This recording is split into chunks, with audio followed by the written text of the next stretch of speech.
Well, hell, what's up, YouTube? In today's video, I was gonna go for a ride, but I think we'll go talk about the Harley reveal trailer instead.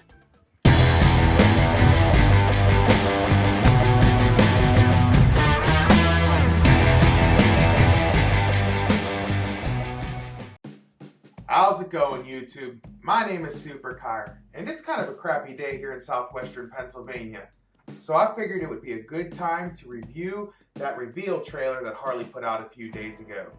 And just give you my opinions on it. Was it a success? Was it a failure? Did I like it? Did I not like it? Yes and no. We'll start at the beginning. Harley recapped what they did last year with the Pan America and the Sportster S.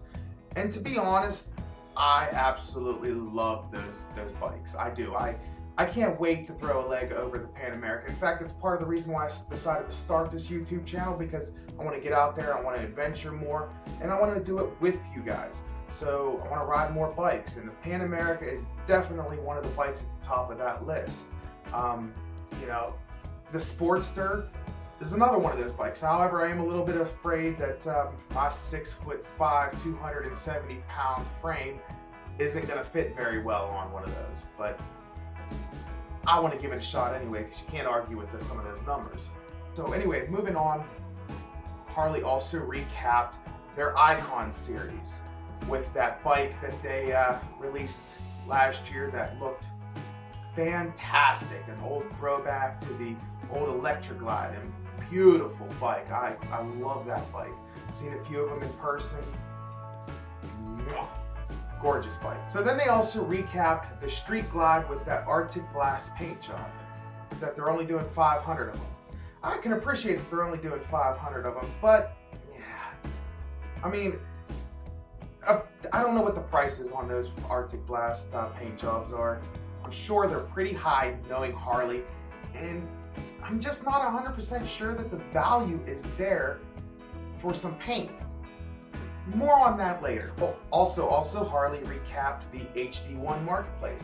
And to be perfectly honest with you, this is actually the first time I'm hearing about it. So I went on and I checked it out, and it's pretty cool. I dig it. I might actually buy a bike from there, because I'm not exactly rich enough to be able to afford some of the stuff out there. But again, more on that later. So then Harley went on more about the King of the Baggers and the Kyle Wyman victory. And you know what? Bravo, Harley. I love that you are embracing the performance side. I love that you are back into racing. I absolutely think it is fantastic that you are moving further into the future. That's where we want to see you go. So Harley has gone on to reveal the Street Glide and the Road Glide ST. That they're putting some of the King of the Baggers stuff into there. They're saying that you're going to be able to have your own performance bagger right out of the box. I don't know if that's going to be the case. I really don't.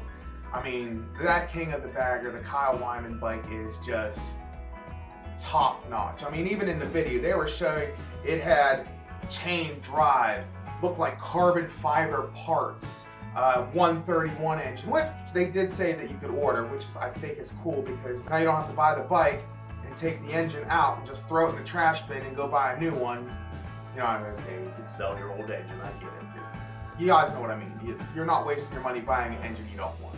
And you can go into their parts catalog, order the Olin shocks, and yes, maybe you can purchase or build your own King of the Bagger style bike out of their parts catalog. But being able to have one just from what they stated there in the video, I don't really see that. I don't really see that. Is it cool? Yes. I think it is fantastic that they are offering that 117 engine, and they're going bigger and badder, and they're building them, more faster, because let's face it, that's what we all want. More speed, more power, right? Let's throw the donut, guys. More power, baby.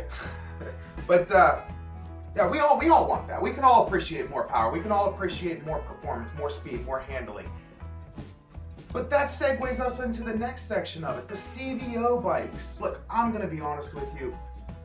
I'm not a fan. I don't see the appeal in the CVO bikes.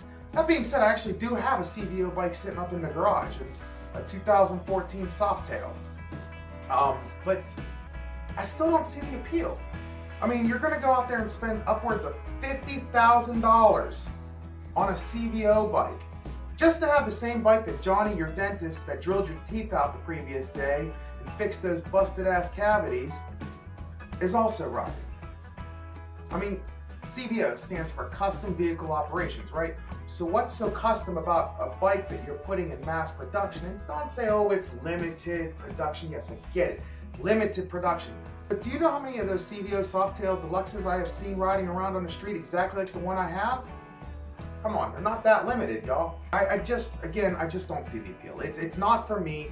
If I had $50,000 to spend on a bike, I wouldn't be spending it on one bike. I promise you that.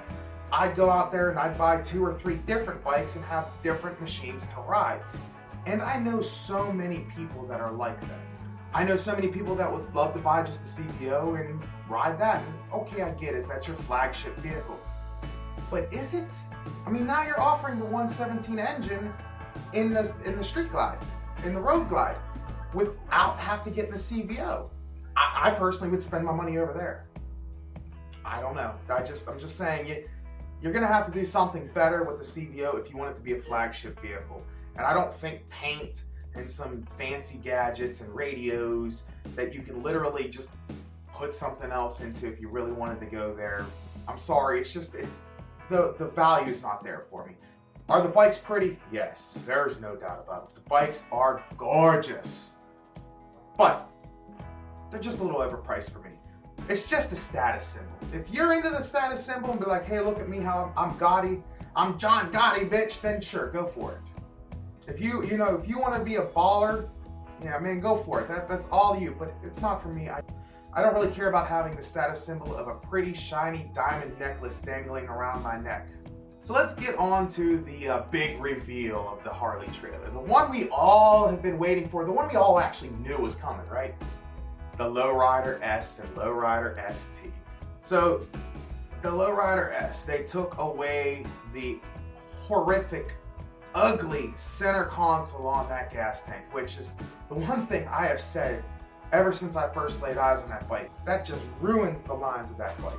It just was horrible. It just was ugly sitting right there on the gas tank. Sorry, not sorry. That's just my opinion. Everybody's entitled to have their own opinion. But they moved the gauge cluster up there in front, and it just made the aesthetic of that bike look so much more attractive, especially from the side view. And I love it. And then they also did the ST. Oh my God, the old FXR ST, which was one of my favorite bikes when I was a kid. I dreamed of having that FXR ST. Loved that bike.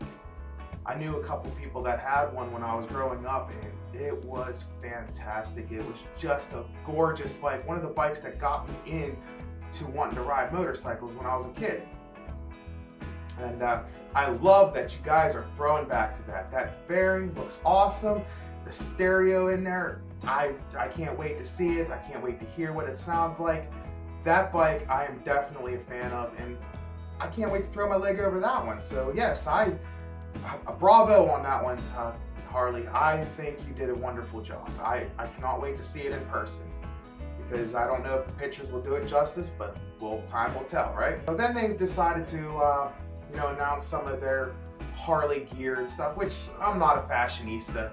You know, I do have a Harley coat, but I bought it off of a clearance shelf.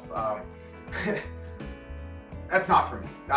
If you're into fashion, Harley is actually one of the top clothing brands in the world, if not the top. I'm not sure. You guys can correct me if whatever you want to. That's fine. I don't care. I'm not a fashion person. So, in recap, was the Harley reveal trailer, was Further Faster a success? Yes and no. In my opinion, it was just more of the same old stuff. I mean, you did updates on models that you've already had. Really good updates, I will admit. They are very good updates, but it's still just updates. I wanted to see something new from you, Harley. I really want to see I want to see you step outside that box again, like you did with the Pan America. You know, I want to see you go head to head with Indian. The old school feud that you had with Indian back in the early days, right? I want to see that again. Indian's got that FTR. Come on, you've got that engine, that RevMax engine that is in the Pan America. I want to see you put that in a naked bike and go head-to-head with the Indian FTR. That would be fantastic. I mean, you're already going head-to-head a little bit with Indian, so why not do that? That RevMax engine would be fantastic in a lightweight, naked bike. I know, Harley, don't go there. Harley, don't swing that way. Harley, yeah, whatever, I don't care. Step outside your box again, Harley. You nailed it with the Pan America, and I think you can do a good job with that. Go head-to-head with that FTR. Bring younger people in. I mean, you're embracing performance, right? Let's keep it going. Let's go one step further. Also, you know, you did the throwback to the old AMF days. Now, I know most of us want to forget the AMF days, but we all know that FXR was definitely a cool bike back in the day, okay? You know what else you had back in the old days that I remember when I was a kid? I always kind of had a dream of riding. Actually never got to ride one though. Was your little tiny mini bike you did back then. Yeah, you remember that? What was it, the old X50, Z50? I don't know. I'll throw a picture of one up here. Y'all can correct me with what it was. The AKA the Shortster. Oh, come on. Honda's been killing it with these mini motos, right? Let's monkey right behind me. Honda's been killing it. We all know that. And I know you don't want to be chasing the trends. You want to be leading the trends. But even in your video of your Further Faster, you were saying that the gunmetal gray was because of the hot rod trends. Flames are coming back. You're showing trends. So you're obviously still chasing trends. You're not leading the trends. So go ahead and put a little tiny mini bike out. Because I promise you, I will be one of the first ones in line to buy. And I promise you this, I won't be the only one. Okay?